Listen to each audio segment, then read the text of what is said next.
सबसे बड़ी खबर आज की, इमरान खान ने अली अमीन गंडापुर को हटाने का हुक्म दे दिया है। इमरान खान ने कह दिया है कि वजीर आला अली अमीन गंडापुर से इस्तीफा ले लिया जाए। इमरान खान ने अडियाला जेल में सहाफियों से गुफ्तगू की है, अहम तरीन गुफ्तगू की है। हमारे जराये ये बताते हैं कि इमरान खान ने अडियाला जेल में तकरीबन 5 से 6 रिपोर्टर्स के साथ अहम तरीन गुफ्तगू की है। इस गुफ्तगू में बैरिस्टर अली जफर, सलमान अकरम राजा और बैरिस्टर सैफ भी मौजूद थे।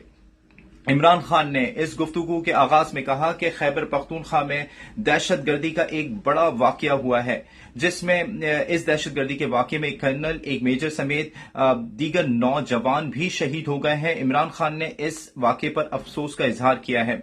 इमरान खान ने मजीद कहा है कि मैं 14 माह से ये कह रहा हूं कि मुल्क में दहशतगर्दी ऐसे नहीं रुकेगी। अफगानिस्तान में एनडीएस और रॉ मिलकर काम करते हैं और ये दोनों ऑर्गेनाइजेशन मिलकर दहशतगर्दी करवाते हैं।